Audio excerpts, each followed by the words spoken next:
Olá, sejam bem-vindos ao quadro Para Envelhecer Bem do SESC Pará. Eu sou Ildeana Nogueira, sou gerontóloga, assistente técnico da atividade Trabalho Social com Idosos no SESC em Castanhal. Sejam bem-vindos ao nosso bate-papo e hoje nós vamos falar deles. Vamos falar do envelhecer deles, dos homens. Novembro Azul. Campanha Novembro Azul. Precisamos falar da saúde dos homens. Então, para bater esse bate-papo, fazer esse bate-papo bem interessante, eu trago para vocês o enfermeiro João Paulo. E antes disso, antes de apresentá-lo, gostaria de reforçar que nós estamos sem máscaras, porém, nós estamos já imunizados com a primeira e segunda dose, nosso entrevistado já com a terceira dose de reforço, os nossos equipamentos foram higienizados, nós aferimos a nossa temperatura, estamos com o distanciamento mínimo, né, segundo o protocolo, e nós acreditamos que estamos bem, né, para poder, seguindo o mínimo de protocolos, para seguir esse bate-papo. Então, nosso enfermeiro João Paulo Lima, graduado em enfermagem pela Universidade Estácio de Castanhal, no Pará, pós-graduado em Estratégia e Saúde Familiar, atualmente atua como enfermeiro urgencista e como docente do ensino superior na Universidade Paulista. O tema que nós vamos falar, só para relembrar, o envelhecer deles, a saúde do homem. Então, seja muito bem-vindo à nossa casa, dizer a você que o SESC vai estar sempre de portas abertas, caso você tenha interesse de estar conosco falando sobre a saúde, principalmente a saúde do homem, né? E, João Paulo, a gente vai iniciar a nossa fala falando dessa urgência em se falar, né, da saúde do homem velho, principalmente hoje, né? Mas para isso, para a gente falar da saúde do homem velho, nós precisamos também falar dos homens envelhecentes. É verdade. Afinal de contas, o processo de envelhecimento, ele acontece a partir do momento que a gente nasce. A gente começa a envelhecer, né? E será que nós temos essa cultura? Será que nós incentivamos? Será que nós falamos sobre a saúde do homem? Será que os homens cuidam da sua saúde? Então, são muitas as perguntas que nós trazemos hoje para você. Sim. E a gente vai bater esse bate-papo gostoso, vou trazer um pouco das experiências do que é conviver com os homens velhos e a resistência que eles têm em cuidar da sua saúde, tá? E para a gente começar, eu vou te fazer uma pergunta. Do que se trata essa campanha Novembro Azul, que é uma campanha, eu posso dizer, nova, só tem 10 anos, né? Só tem uma década. O que é isso, João Paulo? Primeiramente, agradecer pelo convite, tá? É muito importante a gente vir aqui falar disso para poder contribuir no acesso à informação desse público, que é o público masculino, que a gente costuma dizer que o público masculino é um público difícil de se trabalhar, porque é um público que pouco procura o serviço de saúde para a prevenção. Quando ele procura, já é em um momento mais tardio. Mas aí, para a gente iniciar falando de Novembro Azul, a gente precisa saber o que é, como foi, o que é essa campanha, né? O Novembro Azul, ele é uma campanha que foi inventada lá no ano de 1999 por 2 australianos. Na verdade, eles estavam em uma roda de conversa e eles resolveram deixar o bigode crescer. Porque o bigode em crescimento, ele fazia alusão ao, por exemplo, o homem que não cuidava de si. Então, eu não tirava o bigode, eu não cuido de mim. Então, quanto maior o bigode, aquele grupo de amigos, eles faziam uma doação de $10. E esse dinheiro, ele era doado para instituições de caridade. Olha só, tá que legal, curioso, né? É legal. Curioso. E aí, o novembro também ficou conhecido como o Novembro Sem Barba, onde eles raspavam as barbas e ficava só o bigode. Por isso que o símbolo é o azul e o bigode, que eles estão bem relacionados, né? O Novembro Azul, ele é um mês que a gente trabalha de intensificação. A gente vai intensificar essa informação ao nosso público, tá? A gente costuma dizer que o Novembro Azul ele tem que ser todos os meses. A gente tem que trabalhar essa campanha todos os meses, durante todo o ano. Mas o novembro é o mês que a gente intensifica essa campanha, para levar informação, acesso e tentar trazer esse público para o atendimento de saúde, por exemplo, de uma unidade básica, que é um posto de saúde, que é a porta de entrada para esses casos. Olha, legal você falar isso, porque as pessoas pensam assim, lá vem de novo, vamos falar de Novembro Azul, saúde do homem. É só em novembro que a gente cuida da saúde? Não. Não. Né? Eu costumo responder, não é só em novembro, mas o novembro é justamente para te dar aquela incentivada. Eu acho que a gente fala tanto que os homens se incomodam, É verdade. ficam com medo e Sim, vão até, não é isso? É verdade. É onde a gente vai intensificar mesmo sobre isso, sobre o Novembro Azul. E aí, logo no início, eu percebia, não sei se você concorda comigo, logo no início eu percebia que falavam muito sobre a prevenção do câncer de próstata. Os primeiros anos desses 10 anos, né, que vem se trabalhando essa campanha, se falava muito só da prevenção. Hoje, eu não sei se eu estou enganada e você me corrija, eu já percebi que eles aproveitam esta ida do homem ao médico, e aí o médico aproveita e já vai pedindo todos os exames, já faz um check-up, então acaba sendo a saúde integral, né? Isso não só o foco na prevenção. Ou eu estou enganada? Ainda só é a prevenção da próstata, do câncer de próstata? Não, tá certa a tua colocação. Na verdade, a gente tem que primeiro quebrar esse paradigma do paciente adoecido ir diretamente ao médico.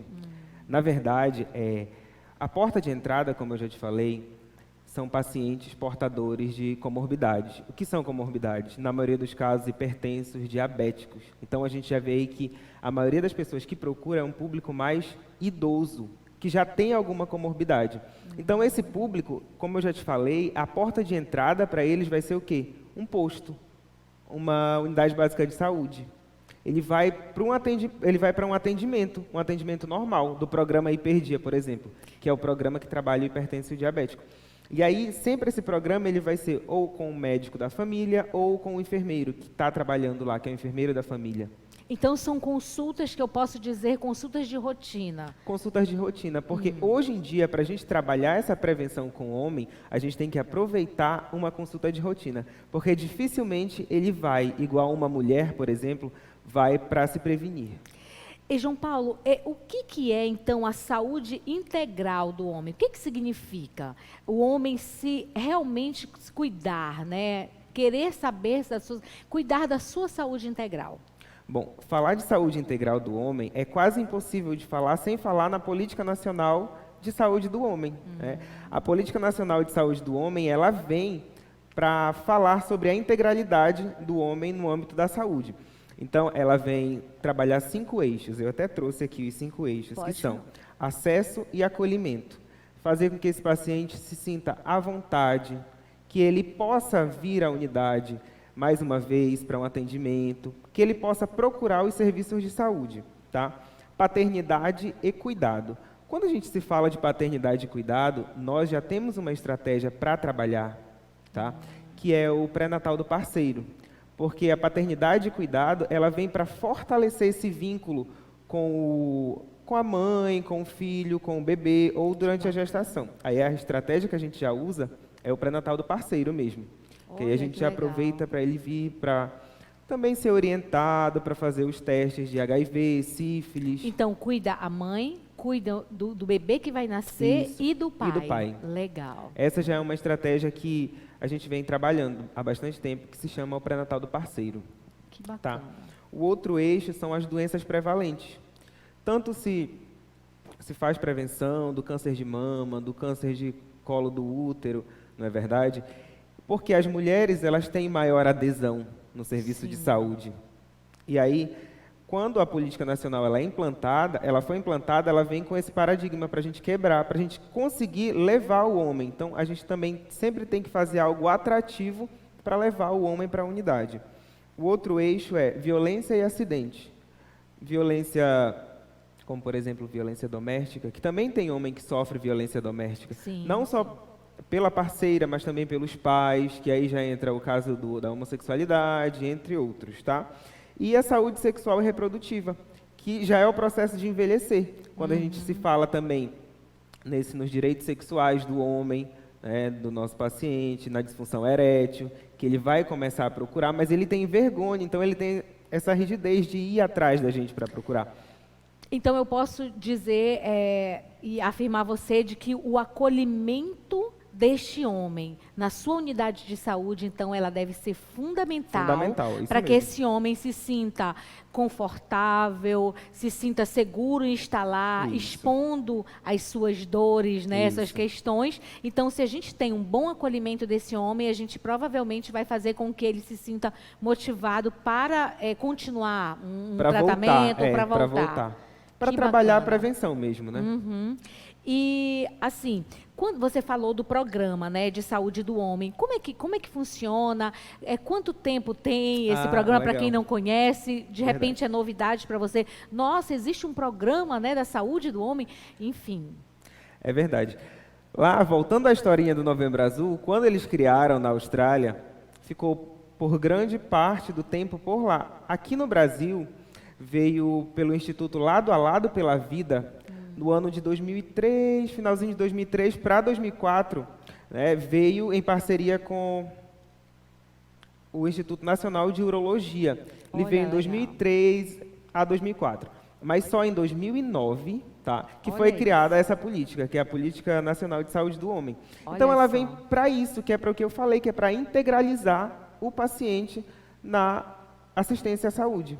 Poxa, que bacana. E aí eu falei para você, né, as pessoas achavam que a gente falava em Novembro Azul e só falava do câncer de próstata. próstata. Mas a gente sabe, eu fiz uma pesquisa rápida aí nos estudos e a gente sabe a quantidade de homens, a estatística de homens mortos por, né, com câncer de próstata em 2019, 2020, mais de 16 milhões. Eu fiquei assustadíssima com esse número, eu achei super elevado, né? Fora o câncer de pênis, que eu também, né, a gente às vezes não fala muito, mas também tem um índice muito alto. Então, assim, quais são os primeiros sintomas, João Paulo, para esse homem que está aí, né, nos escutando agora, né, acessando o YouTube e vendo o nosso bate-papo? Quando é que eu devo me preocupar? Quais são aqueles primeiros sintomas já de alerta para que eu possa buscar minha unidade de saúde? Tá, então vamos lá. Para a gente continuar falando, vamos partir do início. O que é a próstata? Perfeito. Não é verdade? O que é a próstata? A próstata, ela é uma glândula do sistema reprodutor masculino, tá? Que fica localizada abaixo da bexiga. Eu acho que ela pesa em torno de 20 a 25 gramas. E a principal função dela é produzir o esperma. Então aí, quando a gente já sabe qual é a função dela, a gente já sabe onde vai surgir um dos primeiros sintomas. Né? Os sintomas eles podem ficar adormecidos por muito tempo, entendeu? Então, por isso que a melhor prevenção ainda é o diagnóstico precoce. Precoce, né? Tá?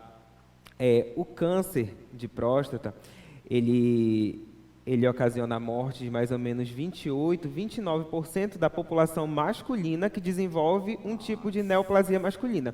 Só para vocês terem noção, aqui no Brasil, a cada 38 minutos, morre um homem de câncer de próstata. Nossa, que informação preocupante, né? Preocupante, é verdade. Então, vocês homens que estão nos escutando, por favor, vamos aqui, muita atenção, né? É verdade. E aí os primeiros sintomas são dor lombar, tá? Micção com frequência, que é vontade excessiva de ir ao banheiro, dor ao urinar, presença de raios de sangue na urina, no esperma, tudo isso a gente vai começar a perceber, tá?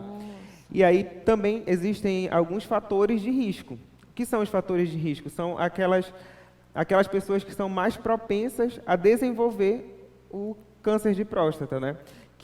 Aí já se enquadra pessoas negras.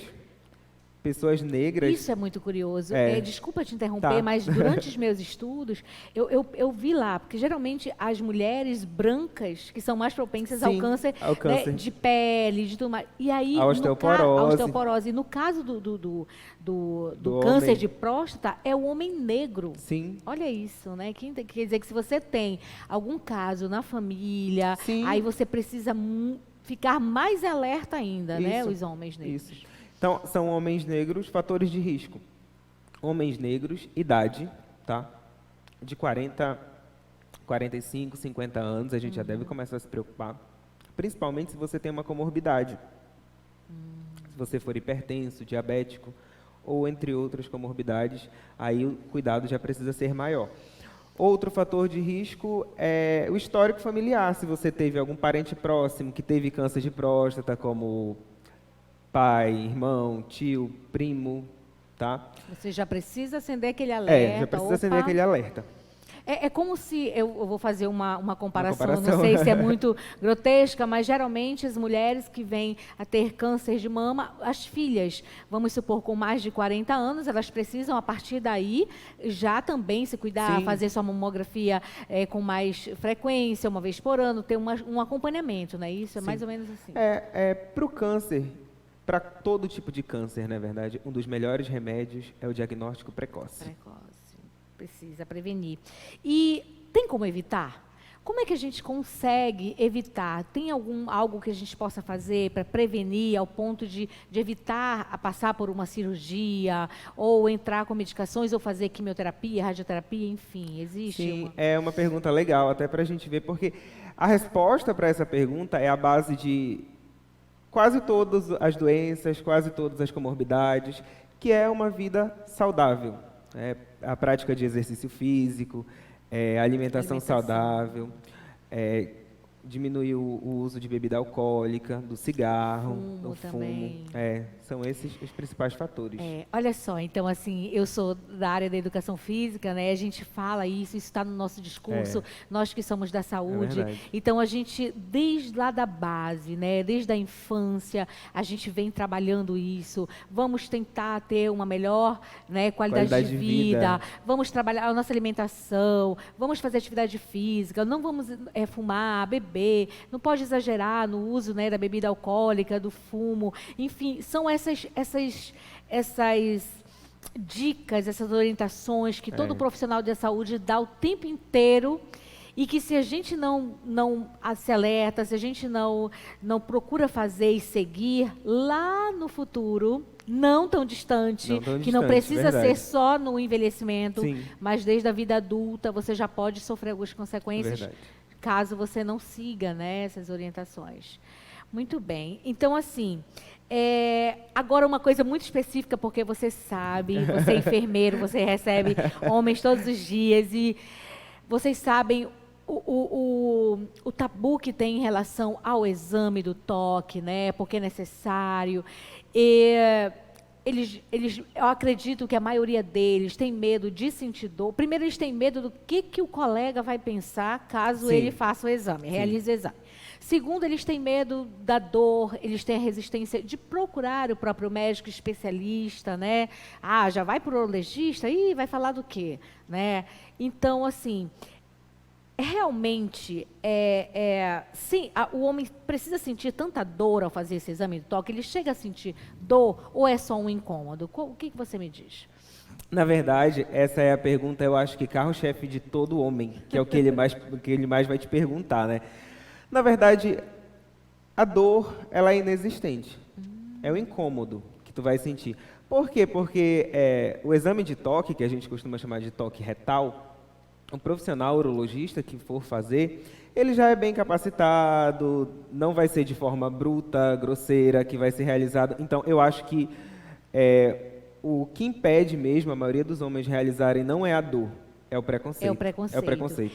Sem sombra de dúvidas. E já me falaram que são segundos. São segundos. É uma coisa muito rápida, não tem que estar, né?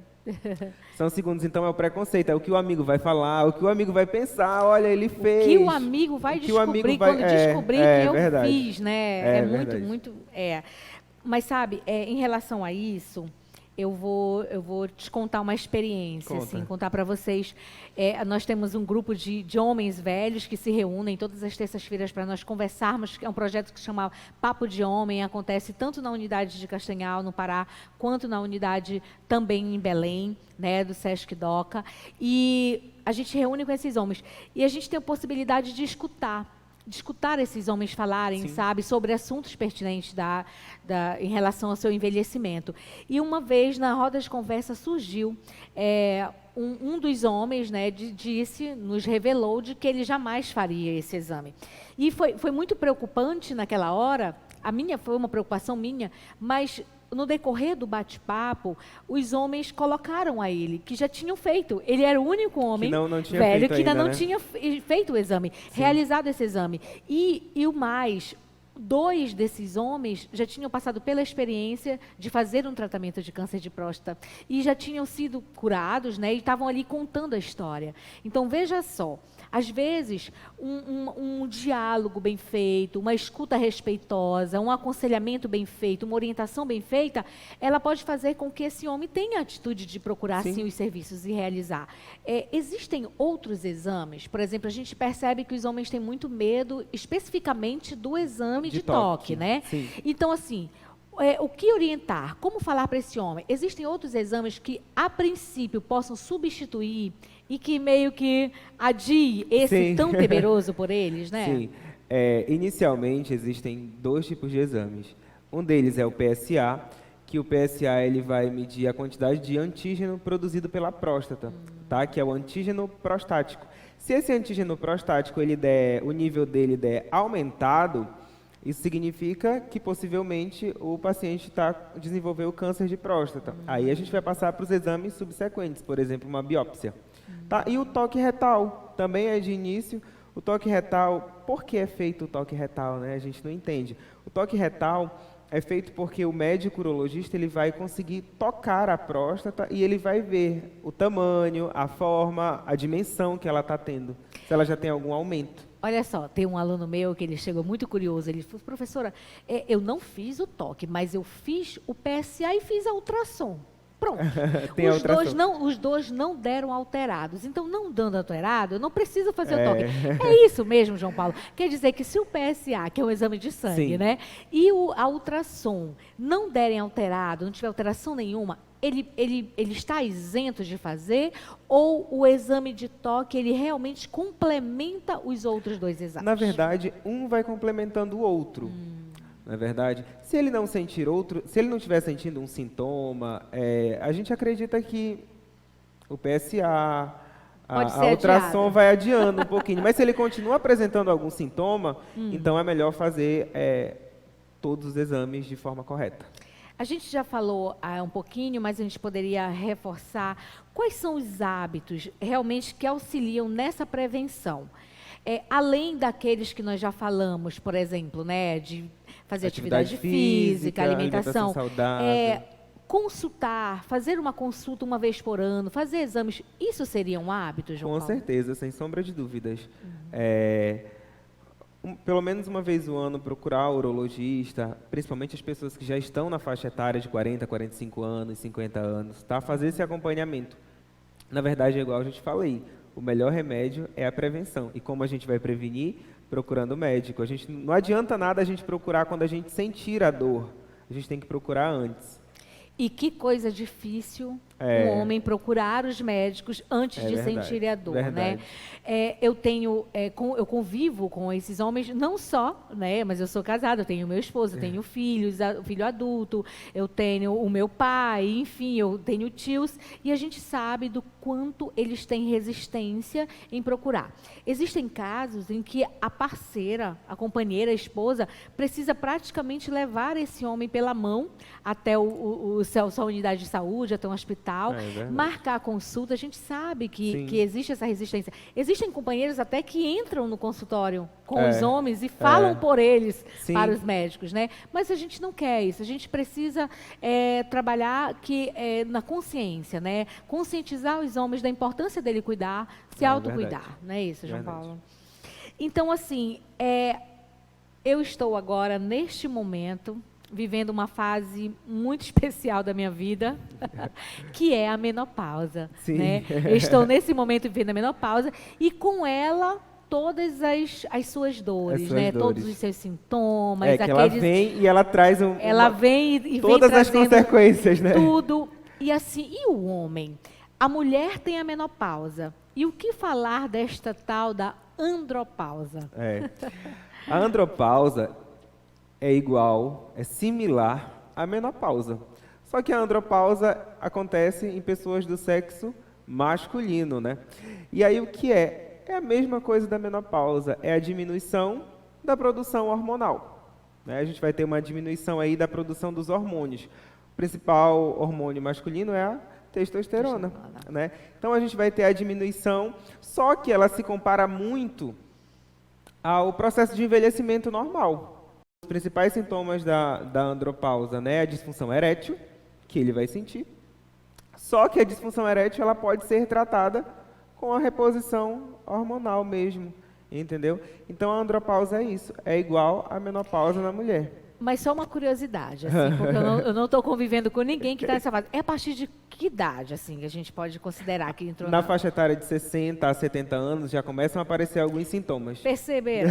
Então não é com 44, 45, 50, é com 60. Então, é mais tardio do que na mulher. É mais tardio. E aí já vai entrando justamente nesse processo do envelhecimento. Então é por isso que já que ela passa confunde, é isso? Mistura. Ela passa meio despercebido, que é a mistura ali do processo de envelhecimento mesmo. Que interessante, que interessante. E, então, assim, eu quero cuidar da minha saúde, eu quero fazer exames, vamos supor, eu quero consultar, eu quero me cuidar, mas eu não tenho um plano de saúde, eu não tenho dinheiro para fazer isso, porque temos gastos, né, para cuidar da sua saúde.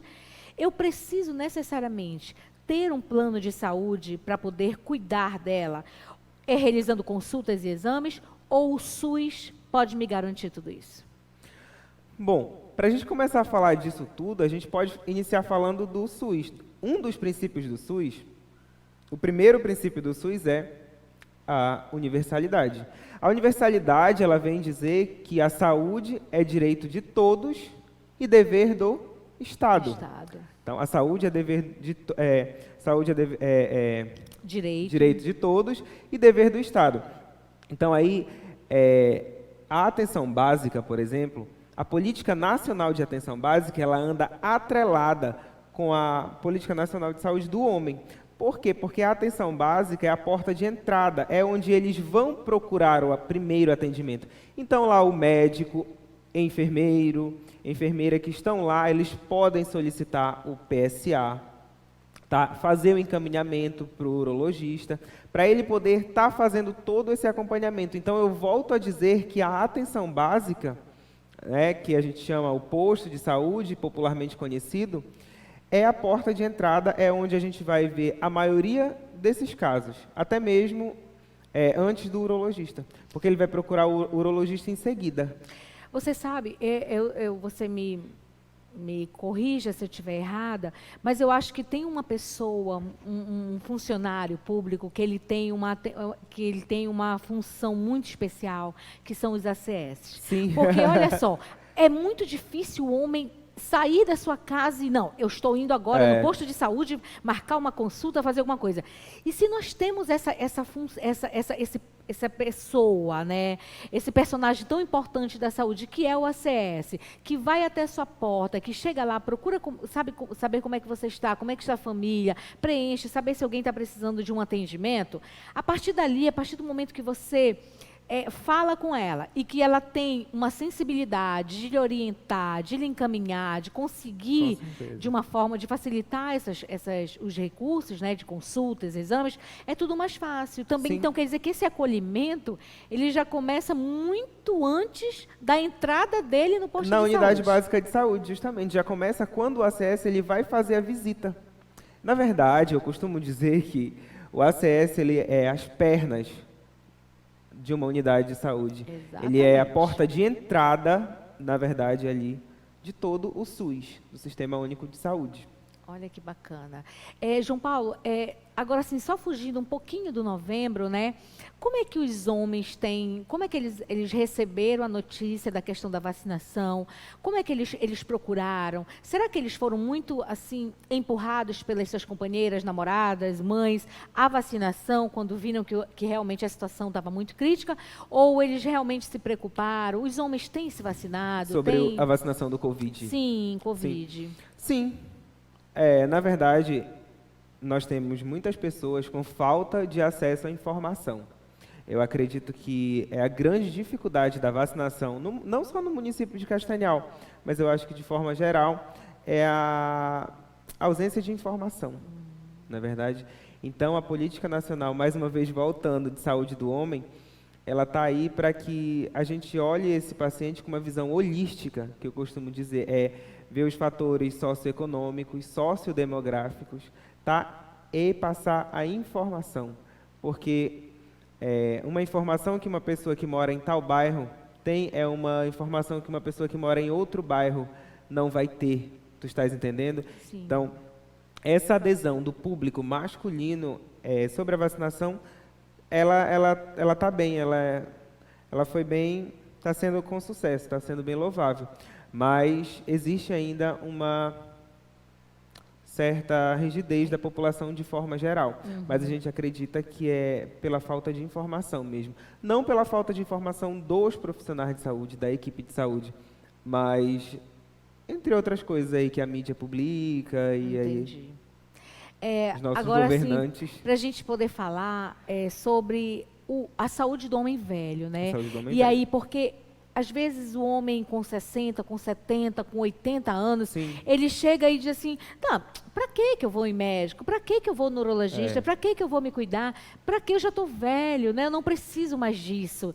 E a gente sabe que não, né? Essa informação, ela está completamente equivocada. Então, o homem, ele precisa se cuidar desde sempre, Desde né? sempre. A mãe cuida do seu filho, homem, né? E depois, como adolescente, e depois ele se torna adulto, ele continua se cuidando, tem o incentivo das parceiras, e depois ele continua, e a gente vai tendo o incentivo de toda a família, depois esse homem envelhece, ele precisa continuar se cuidando, sim, não é porque envelheceu, até porque, João Paulo, os homens velhos, eles têm projetos de vida, Sim. eles têm conhecimento, eles querem viver É mais, verdade. né? Querem viajar, querem desfrutar, às vezes, de algo que ele não conseguiu fazer na sua juventude. E como é que os homens velhos, como é que você vê? Sim. Assim, os homens velhos, eles estão se cuidando, eles procuram bem mais que os homens mais jovens ou não? Na verdade, a gente tem uma maior adesão do público idoso, aí no Sistema Único de Saúde, pelo fato deles já serem portadores de alguma comorbidade. Infelizmente, essa é a realidade. Poucos homens procuram. Sobre o pré-natal do parceiro, a procura também é mínima. A gente precisa orientar. Lá na caderneta da gestante tem uma parte que fala sobre o pré-natal do parceiro, então a gente orienta. Então, eu acho que de a cada 10 gestantes que eu atendo, um vai acompanhando a esposa para fazer o pré-natal do parceiro. E aí, esse pré-natal do parceiro já é uma estratégia para a gente também estar cuidando da saúde do homem desde o início. Olha só, é curioso isso, porque ele procura quando ele já tem uma patologia, ou seja, né, a palavra prevenção ele nunca ouviu falar, nunca ouviu falar. E aí, infelizmente, ainda acontece assim. Mas é novembro, É né? verdade. É novembro, você precisa aderir a essa campanha, aproveita, essa é a minha mensagem, depois eu gostaria que você deixasse a sua, aproveita a oportunidade que os órgãos de saúde, né, a sua unidade básica estão promovendo, estão atentos à saúde do homem, então aproveita a oportunidade, cuida um pouco de você, né? E aí, João Paulo, você pode deixar também sua mensagem, Sim. né? O que você queira falar para os homens que estão agora nos escutando, né, sobre essa importância de cuidar da sua saúde. Igual já foi mencionado no início, a prevenção ela é o melhor remédio, então o diagnóstico precoce também. Então, não procurem um estabelecimento de saúde, um médico urologista, só quando vocês já estiverem sentindo um dos sintomas que a gente já falou aqui, mas procurem, previnam-se, tá bom? O mês de novembro ele está aí, o mês de novembro é todos os anos, tá? Para a gente fazer os exames. Então, novembro, gente, é só um mês de intensificação, que a gente tem que lembrar vocês, nós, homens, da importância, tá, de cuidarmos da nossa saúde. E você lembra que você pode ser um veículo de informação e de comunicação. É verdade. Esse nosso bate-papo agora, se você nos assistiu, está nos assistindo, você pode alertar o seu parceiro, o seu pai, o seu avô, o seu irmão, o seu tio, o seu vizinho, seu melhor primo. amigo. Alerta, leva, divulga, fala das possibilidades que existem para os homens cuidarem da sua saúde. Enfermeiro João Paulo, muito obrigado por esse bate-papo, foi muito agradável. Espero contar com vocês aqui, trazendo as suas informações e seu conhecimento. E vamos seguir. Então, quer agradecer, falar alguma coisa? Muito obrigado. Obrigado pelo convite, tá? Imagina. Foi um prazer estar aqui com vocês e espero que eu tenha contribuído para informação, para melhoria na saúde da população. Contribuiu muito. Então, você gostou? Acesse aí o canal do YouTube do Sesc Pará, acesse também o Instagram, nossas redes sociais, procura, se você curtiu, se você gostou, acesse os outros vídeos do quadro Para Envelhecer Bem e vamos, então, continuar trazendo profissionais com áreas específicas para tratar dos mais diversos assuntos sobre o envelhecimento humano. Muito obrigada. Obrigado. Muito obrigada.